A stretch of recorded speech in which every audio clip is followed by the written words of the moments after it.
Hi friends, welcome back to the channel. So today I'm going to talk a bit about tips that were given to me basically when I first started getting into drifting,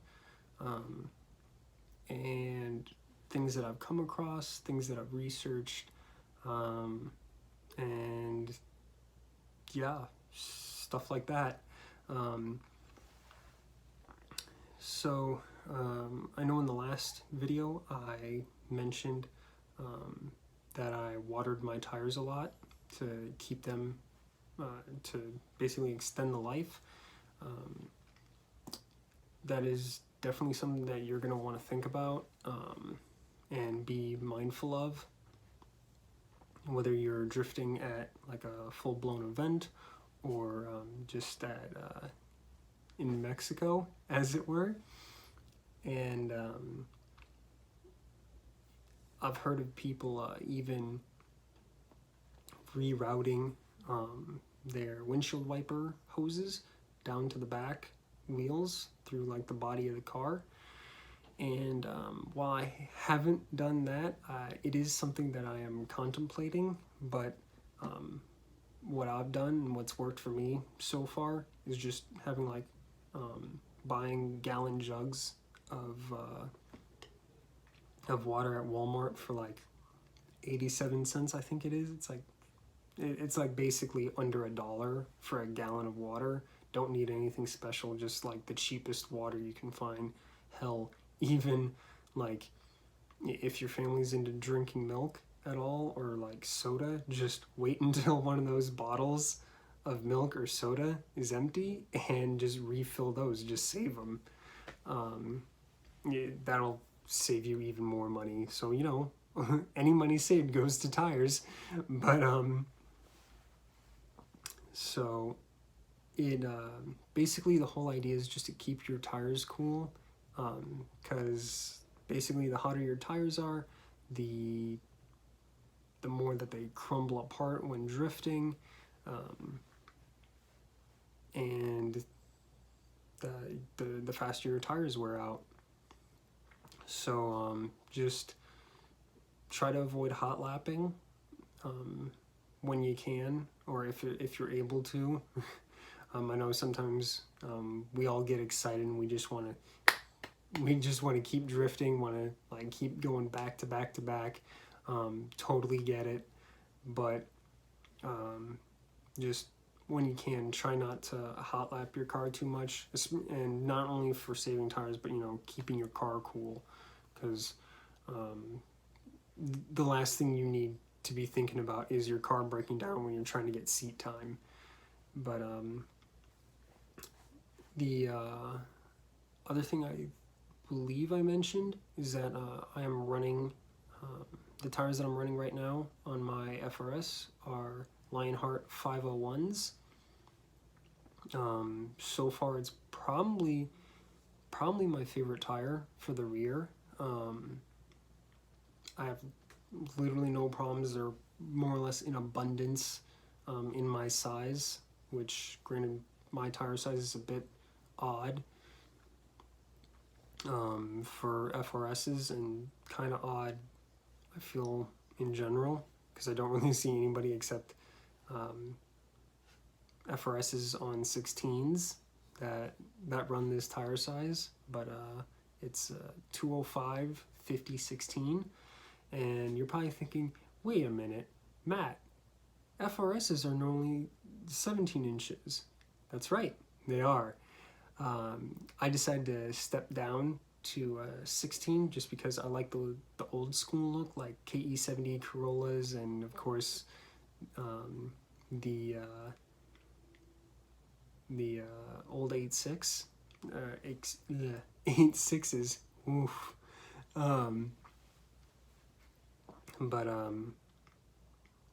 yeah, I'm just really into the old school Toyota look, and I just wanted to have that look on my FRS, and personally I think it looks great. So but the other tire that I've had pretty good success with was the Toyo Prox's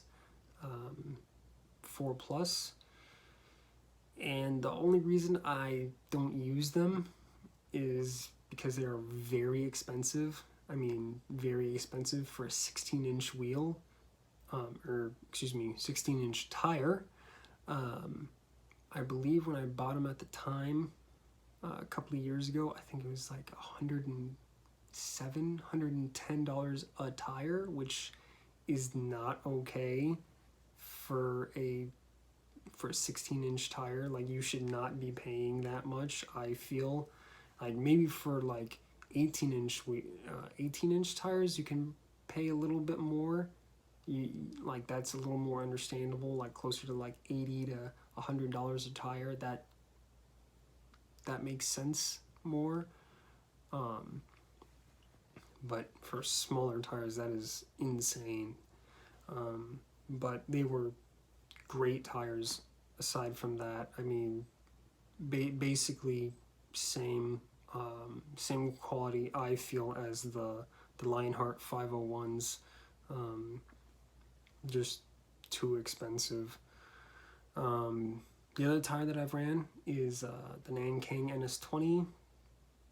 Basically the same thing as the 501s. I would say they're maybe a little bit harder, in compound than the Lionhearts and the Toyos. That's kind of a neither here nor there thing. I feel like that's kind of like a preference thing. It's not really that much harder of a compound, I feel. But honestly, no real reason as to why I'm not using those over the Lionhearts. I just found that the Lionhearts were more readily available, I guess.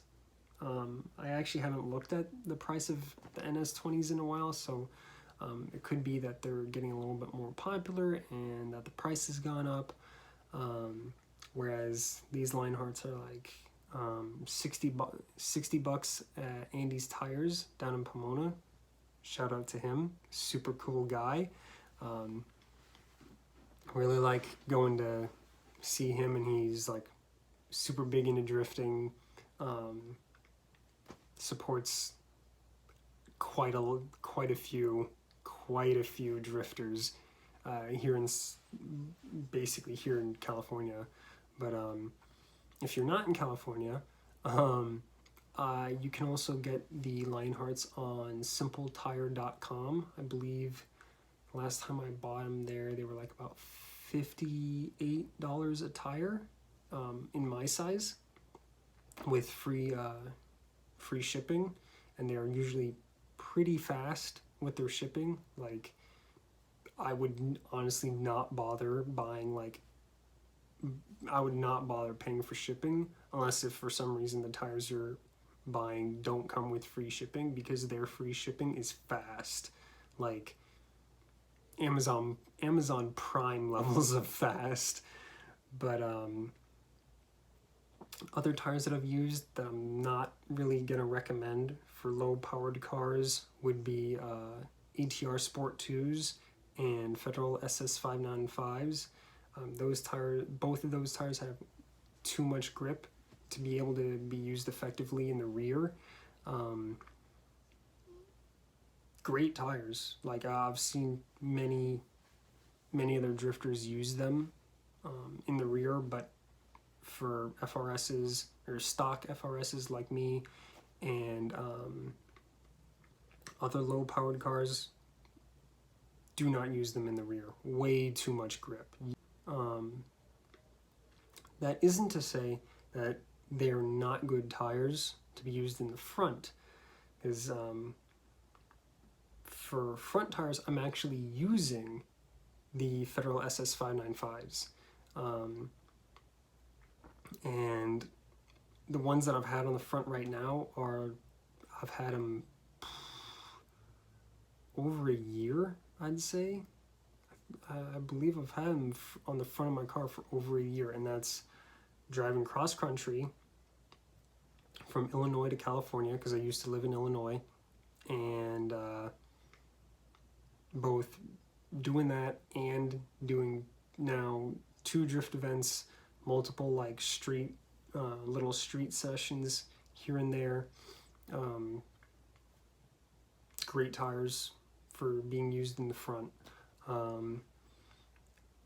The other tires that I've used in the front, but wouldn't really recommend just because I feel like it's overkill, is the Federal RS double Rs. Yeah, great tire, super, super, super grippy, but way overkill. Not necessary at all for low powered cars. Once you get higher up in power numbers, sure, but and plus they're really expensive. Like when I had them when I had 17s, I think I paid like $120, $130 a tire. So don't bother, not yet at least. When you get like if you have more power or you get more skill, or both, then I could see getting them. But other than that, you could other tires that I'm aware of that would probably be about the same quality as the SS595s are the Acceleras 651 Sports. I've been hearing a lot of good things about those. Personally, haven't tried them yet, and I'm probably going to be moving to those soon because I'm starting to see less and less 595s being offered in 16-inch configurations. So, and as of right now, the 651s, the 651 Sports are offered in 16-inch. But other than that, yeah, Federal RT 615s, those are probably about the same quality. Nitto NT 555s, basically any semi-grippy tire for the front would be good. You don't really need anything super sticky, just something, but that's entirely a preference thing. I like having super grippy tires in the front, whereas you or whoever else might want the same tire on all four corners. That's entirely a preference thing. I've just found that I like having more grip in the front, so I can do like quick little like steering wheel flicks to help get the car sideways easier. But yeah, again, entirely that's a personal preference thing. Don't feel like you should be searching for like a super grippy tire for the front, because I'll bring this up later in the video, but a big part of drifting is preference. It's all butt dyno. What feels good to you, do it.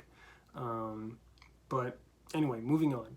So mandatory modification for basically, if you can find it to fit your car, do it, is the e-brake drift button.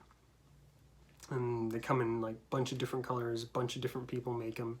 You basically type in, like, just Google drift button for whatever car you have, and there probably is one. They're like I think the cheapest I've seen is like $5. Most expensive one, like the one that I got, was like $20, made by Cusco. I would honestly recommend that if you're thinking about getting into drifting and you have a car in mind that you want to get for drifting. That should be your first mod. So what else? So let's say you get a tire that a slightly grippier tire than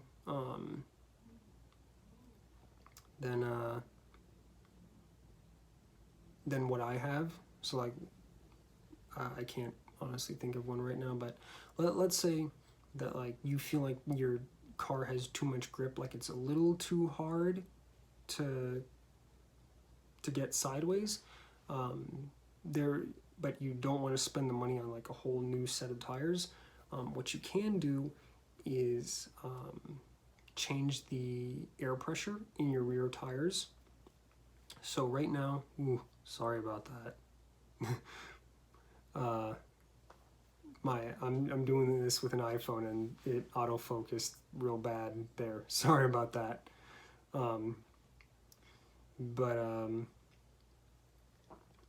You can, right now I'm running about 50 PSI in the rear and about 35 PSI in the front. Based on what I've been seeing, I'm probably going to jack up the PSI to about like 55, 60. And that's another thing that's going to come down to preferences, that some people want to run like a little bit lower, like maybe like 45 and 40, 45 PSI. I've seen friends of mine that run upwards of like 65, sometimes 80 PSI.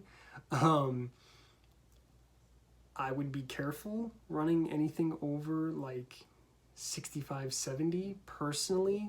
Like that seems a bit risky, but if the tire holds it, I don't really see a problem. Just full disclaimer, I'm not personally recommending anything over 65. That just seems a little too high for me, but I have seen it work. I have seen a car run 80 PSI in the rear, but again, that one's up to you people.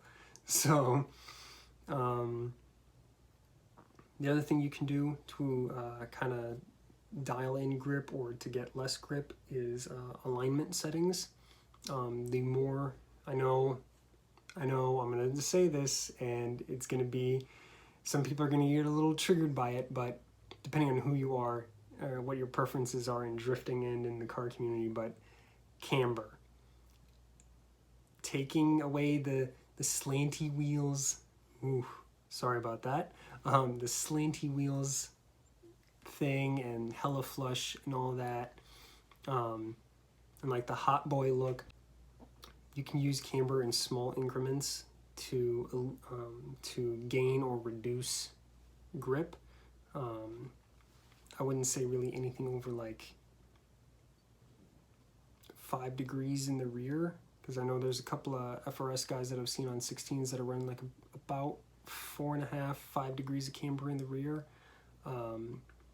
Again, that's going to come down to your car. I would recommend, if you go to your local drift event, ask around,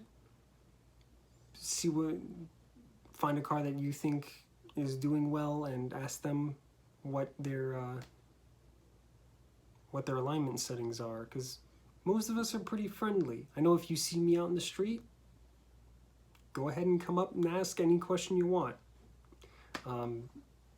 I'm more than happy to help you guys out, because I'm not really, I wasn't really having a whole lot of help when I was first getting into this, not until a little bit later.